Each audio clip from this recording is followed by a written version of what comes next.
Assalamualaikum warahmatullahi wabarakatuh. Oke teman-teman, di video kali ini saya akan membahas tentang pengantar tasawuf, di mana dalam pengantar tasawuf ini nanti akan dijelaskan tentang beberapa hal, di antaranya tentang pengertian tasawuf, sumber ajaran tasawuf, faktor-faktor munculnya tasawuf, sejarah timbulnya tasawuf, serta tipologi dan karakteristik dari tasawuf. Yang pertama yaitu pengertian tasawuf. Pengertian tasawuf secara etimologi berasal dari bahasa Arab dari kalimat fi'il, yaitu tasawwafa yatasawwafu menjadi tasawufan. Kata tasawwafa yatasawwafu merupakan kata kerja tambahan dua huruf, yaitu ta dan tasydid, yang sebenarnya berasal dari kata kerja asli dari tiga huruf yang berbunyi swafa yasufu menjadi sofan, yaitu masdar yang memiliki arti bulu yang banyak. Pengertian tasawuf secara etimologi dapat dimaknai menjadi beberapa macam, yaitu diantaranya: 1. Ada yang berpendapat bahwa tasawuf berasal dari istilah yang dikonotasikan dengan as-suffa, yaitu orang-orang yang memfokuskan dirinya untuk mencari ilmu tanpa keberatan dengan kesibukan dunia. Pemikiran ini dilatar belakangi karena di masa Rasulullah SAW banyak sekelompok orang yang berdiam diri di serambi-serambi masjid dan mereka mengabdikan hidupnya untuk beribadah kepada Allah. Mereka adalah orang-orang yang ikut hijrah dengan Rasulullah dari Mekah ke Madinah. Lalu mereka tinggal di Masjid Rasulullah dan duduk di atas bangku batu dengan memakai pelana sebagai bantal. Pelana inilah yang disebut dengan sufa, dan kata sofa dalam bahasa-bahasa di Eropa berasal dari kata ini. Pendapat yang kedua mengatakan bahwa tasawuf berasal dari kata sofa yang artinya suci. Kata sofa ini berbentuk fi'il mabni majhul sehingga menjadi isim mulhaq dengan huruf ya nisbah yang berarti sebagai nama bagi orang yang bersih atau suci. Jadi maksudnya adalah mereka itu menyucikan dirinya di hadapan Tuhan melalui latihan yang berat dan lama. Pendapat yang ketiga mengatakan bahwa tasawuf berasal dari kata sof atau barisan, karena para sufi selalu berada pada barisan terdepan dalam mencari keridhaan ilahi atau ketika mereka sholat. Dan pendapat selanjutnya mengatakan bahwa tasawuf berasal dari bahasa Yunani yaitu sophos yang berarti hikmah atau keutamaan. Menurut pendapat ini, para sufi adalah pencari hikmah atau ilmu hakikat. Pendapat ini dikemukakan oleh Birkas, kemudian diikuti oleh Jurji Zaidan dalam kitabnya Adab al-Lughah al-Arabiyah. Disebutkan bahwa para filsuf Yunani dahulu telah memasukkan pemikirannya yang mengandung kebijaksanaan di dalam buku-buku filsafat. Pendapat ini kemudian didukung oleh Noldik yang mengatakan bahwa dalam penerjemahan dari bahasa Yunani ke dalam bahasa Arab terjadi proses asimilasi. Misalnya orang Arab mentransliterasikan huruf sin menjadi huruf shad, seperti tasawuf menjadi tasawuf.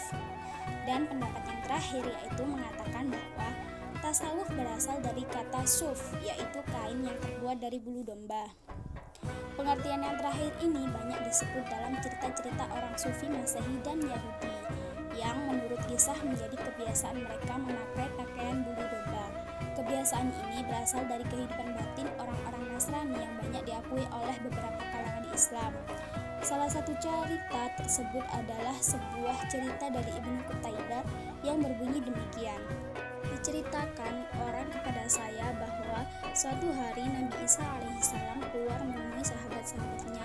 Beliau memakai selembar jubah yang terbuat dari bulu domba, bercelana pendek, rambut dan janggutnya kusut, menangis terseduh-seduh dengan warna mukanya yang pucat karena kelaparan, bibirnya kering karena dahaga, berbulu dada, lengan, dan betisnya yang lebat. Lalu Nabi Isa alaihissalam berkata, "Assalamualaikum wahai Bani Israel, aku didatangkan untuk menduduki dunia pada tempatnya. Aku tidak angkuh dan sombong. Apakah engkau tahu di mana rumahku?" Maka sahabat-sahabat itu pun bertanya, "Di mana rumahmu ya Rasulullah?" Nabi Isa alaihissalam menjawab, "Rumahku semua masjid dan tempat beribadah. Minumanku air, lauk paukku lapar, kendaraanku kakiku sendiri, lampuku pada malam hari ialah bulan, selimutku pada musim sejuk ialah cahaya matahari, makananku apa yang terdapat, buah-buahanku segala tanaman yang dihasilkan bumi, pakaianku bulu domba atau suf, perlambangku takut, temanku bercengkerama ialah orang-orang yang menderita dan juga miskin. Aku bangun di pagi hari tidak mempunyai apa-apa, menjelang sore tidak mempunyai apa-apa, tetapi tubuhku sehat, jiwaku segar. Aku merasa diriku seorang yang kaya raya. Apakah ada orang yang kaya raya dan lebih beruntung daripada aku? Cerita ini menerangkan bahwa memakai suf atau bulu domba menjadi kebiasaan orang-orang suci Kristen sejak Nabi Isa alaihissalam. Memang Ibnu Sirin menceritakan bahwa Nabi Isa alaihissalam memakai pakaian yang terbuat dari bulu domba. Oleh karena itu, banyak orang-orang sufi yang beragama Islam mengambil kebiasaan tersebut yang sebenarnya berasal dari kehidupan rohani Kristen. Selain itu, para ulama tasawuf juga memiliki pendapat mengenai pengertian tasawuf secara terminologi.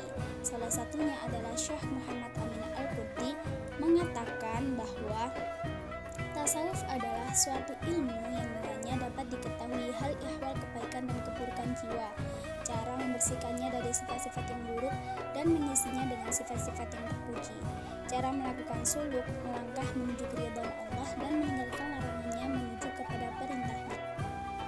Menurut Dr. Abdurrahman Al-Badawi dalam Tarikh At-Tasawuf Al-Islami, tasawuf pada hakikatnya didasarkan kepada dua hal, yaitu sebagai berikut. Pertama, pengalaman batin dalam hubungan langsung antara hamba dan Tuhan. Caranya yaitu melalui cara-cara tertentu di luar logika akal, yaitu bersatunya antara subjek dan objek yang menyebabkan yang bersangkutan dikuasai gelombang kesadaran, seakan dilimpahi cahaya yang menghanyutkan perasaan. Tampak baginya kekuatan gaib yang menguasai diri dan menjalar di segenap jiwa raganya. Oleh karena itu, ia menamakan cahaya itu sebagai tiupan-tiupan transendental yang menyegarkan jiwa. Pengalaman seperti ini sering diiringi gejala-gejala psikologis seperti merasa adanya peristiwa atau ada suara-suara dan seakan terlihat olehnya sesuatu yang bersifat paranormal. Yang kedua yaitu dalam tasawuf, kesatuan Tuhan dengan hamba adalah sesuatu yang memungkinkan. Sebab jika tidak, tasawuf akan berwujud sekedar moralitas keagamaan. Pandangan ini didasarkan pada keyakinan terhadap wujud absolut yang merupakan satu-satunya wujud real. Komunikasi dan hubungan langsung dengan Tuhan berlaku dalam taraf yang berbeda hingga mencapai kesatuan paripurna, yaitu tidak ada yang terasa kecuali yang esa. Dengan demikian, definisi tasawuf ialah usaha melatih jiwa yang dilakukan dengan sungguh-sungguh yang dapat membebaskan manusia dari pengaruh kehidupan duniawi untuk bertakarub kepada Tuhan, sehingga jiwanya menjadi bersih, mencerminkan akhlak mulia dalam kehidupannya, dan menemukan kebahagiaan spiritualitas. Yang kedua yaitu sumber tasawuf. Sumber tasawuf menimbulkan ketegangan dalam dunia pemikiran Islam. Banyak yang mengatakan bahwa tasawuf secara umum bersumber dari luar Islam. Hal ini dikarenakan banyak yang berpendapat bahwa tasawuf bersumber dari Persia, Hindu, Nasrani, filsafat Yunani, atau dari sumber lainnya. Argumen ini didasari karena kebanyakan tokoh-tokoh sufi berasal dari Persia yang asalnya beragama Majusi atau Kristen. Argumen ini pun sangat lemah dikarenakan cikal bakal dari tasawuf lahir di Jazirah Arab dan dari bangsa Arab itu sendiri. Namun, menurut beberapa referensi yang telah dibaca, dapat dipastikan bahwa sumber awal dan asas tasawuf adalah Islam, sehingga tasawuf digolongkan sebagai salah satu aspek kebudayaan Islam yang khas. Hal ini dapat diketahui dari kehidupan Nabi Muhammad SAW, yaitu dari cara hidup beliau yang kemudian diteladani dan diteruskan oleh para sahabat. Salah satunya adalah kesadaran spiritual Rasulullah SAW yang berdasarkan pada pengalaman-pengalaman mistik yang jelas dan pasti. Hal ini sesuai dengan surah An-Najm ayat 11-13. Selain ayat tersebut, ada pula surah Asy-Syams ayat 9 yang berarti, sungguh berbahagialah orang yang menyucikan jiwanya. Maka ayat ini dalam tasawuf tasawuf dikonsepkan sebagai teori tazkiyatun nafs atau penyucian jiwa. Proses penyucian ini yakni pembersihan jiwa dari sifat-sifat jelek yang disebut dengan takhalli. Penyucian diri ini bisa dimulai dari pengendalian dan penguasaan hawa nafsu yang sesuai dengan firman Allah dalam surat Yusuf ayat 53 yang berarti sesungguhnya nafsu itu selalu menyuruh kepada kejahatan kecuali nafsu yang diberi oleh Tuhan.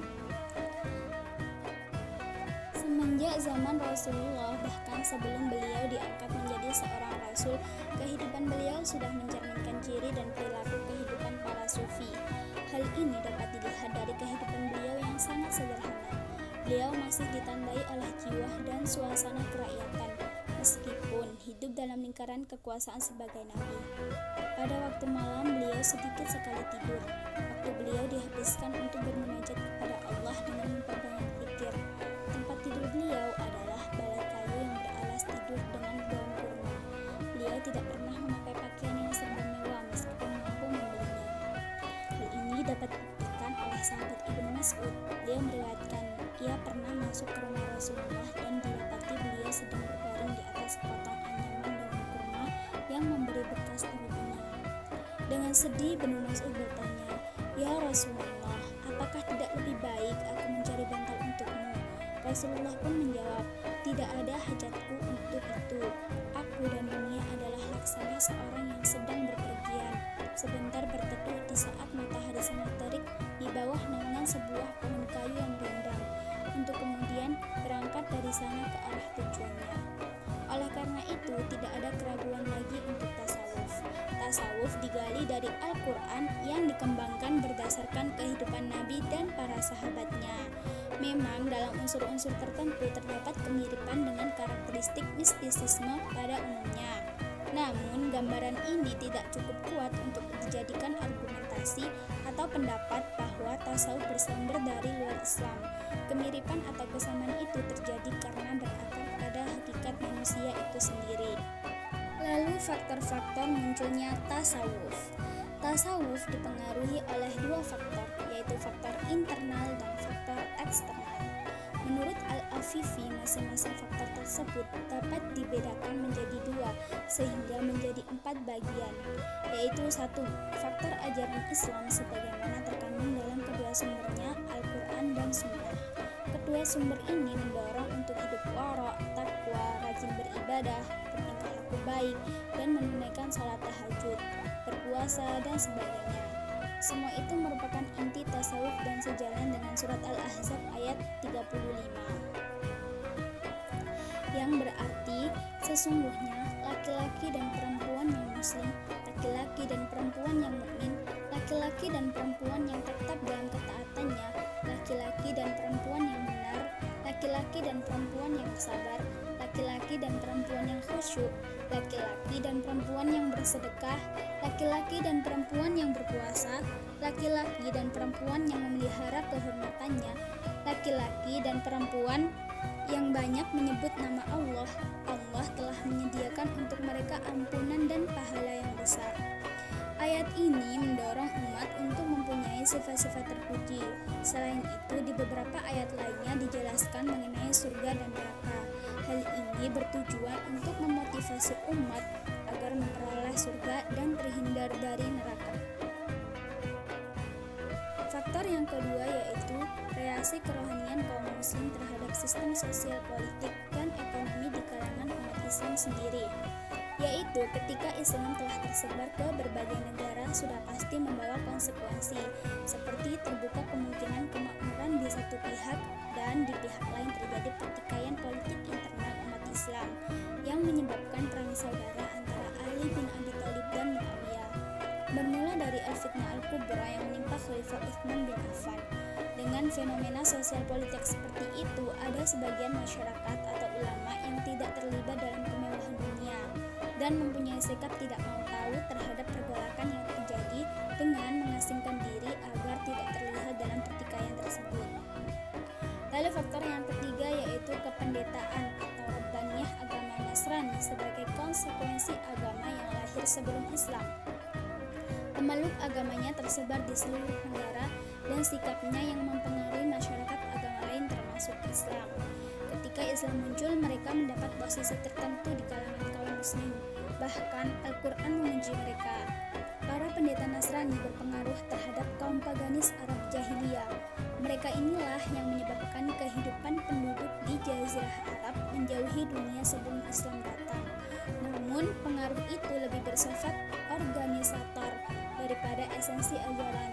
Salah satu bukti keterpengaruhan itu dicontohkan oleh Al-Afifi bahwa guru Ibrahim bin Adam adalah seorang pendeta bernama Sam'an.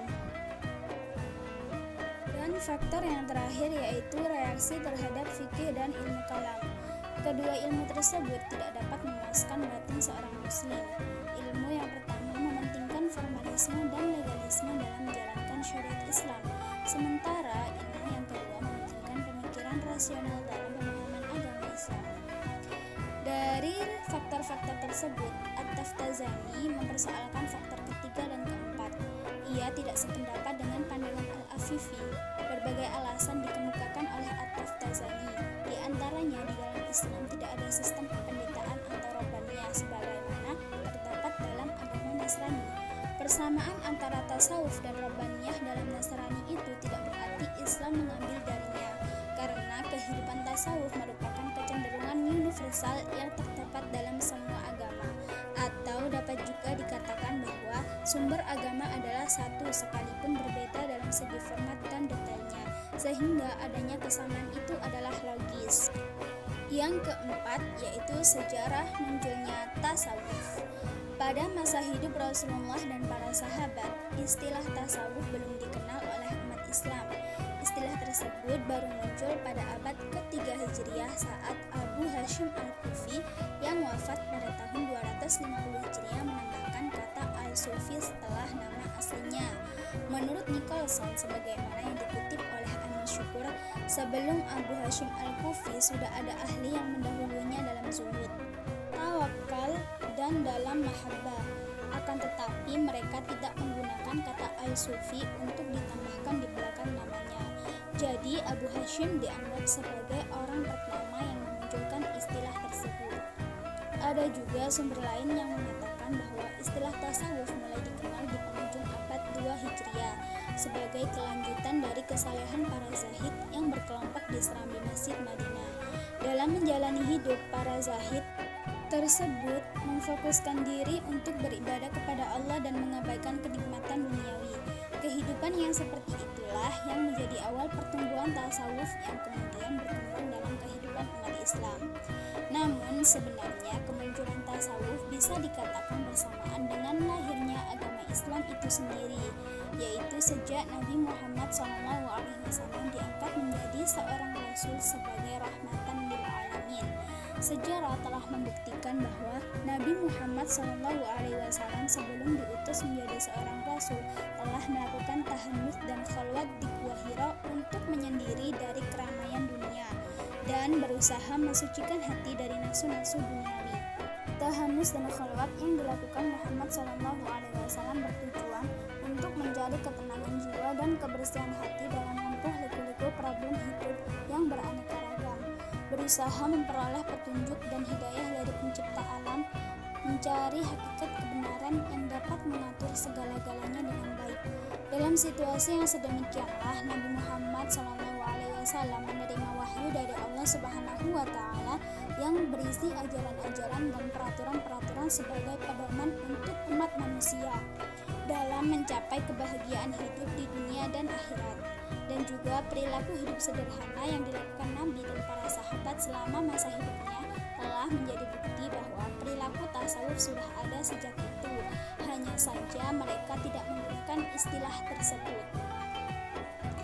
Oke, yang terakhir yaitu tipologi dan karakteristik tasawuf. Tipologi dan karakteristik dalam tasawuf dapat dibedakan menjadi dua, yaitu tasawuf sunni dan tasawuf falsafi. Tasawuf sunni adalah tasawuf yang pengikut-pengikutnya memagari dengan Al-Quran dan Sunnah, serta mengkaitkan keadaan dan tingkatan rohaniah mereka dengan keduanya. Tasawuf sunni juga disebut dengan tasawuf akhlaki. Tasawuf ini menitik beratkan pada perbaikan akhlak atau moral pada diri seseorang. Secara material, yang membedakan tasawuf sunni dengan tasawuf yang lain hanya dalam tingkatan maqamat menuju al-haq. Materi paham tasawuf sunni tidak menunjukkan paham yang ekstrim, sehingga produk materi yang dikembangkan tidak melampau petunjuk nas-nas agama.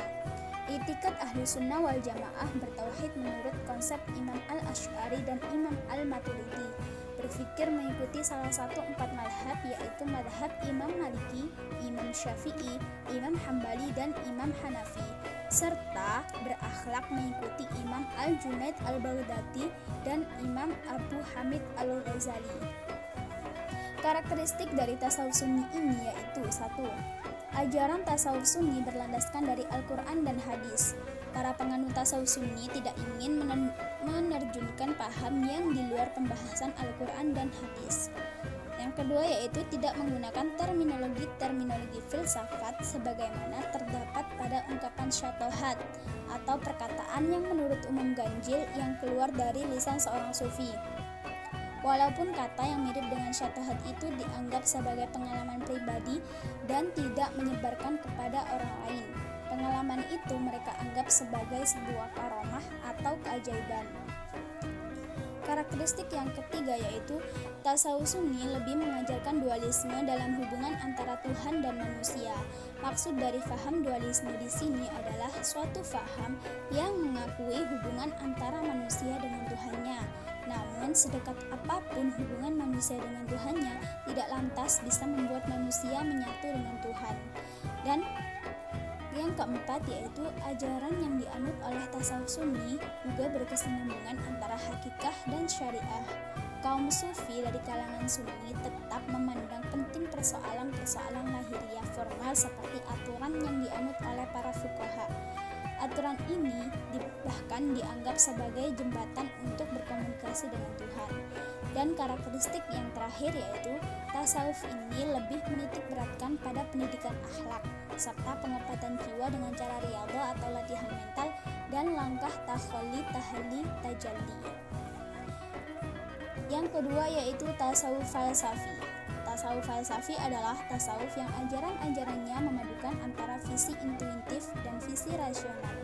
Terminologi falsafi yang digunakan berasal dari macam-macam ajaran filsafat yang telah mempengaruhi para tokohnya, namun orisinalitasnya sebagai tasawuf tidak hilang.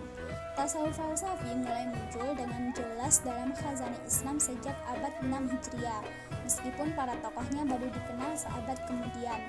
Pada abad ini, tasawuf falsafi terus hidup dan berkembang, terutama di kalangan para sufi yang juga filsuf sampai masa menjelang akhir-akhir ini. Tasawuf falsafi juga dikatakan sebagai tasawuf yang kaya dengan pemikiran-pemikiran filsafat. Lalu karakteristik dari tasawuf falsafi yaitu yang pertama, ajarannya lebih mengarah kepada teori-teori yang rumit dan memerlukan pemahaman yang lebih mendalam. Yang kedua yaitu mengedepankan akal mereka, dan yang terakhir ajarannya memadukan antara visi mistis dan rasional. Oke teman-teman, cukup sampai di sini dulu pembahasan kita kali ini. Cukup sekian, wassalamualaikum warahmatullahi wabarakatuh.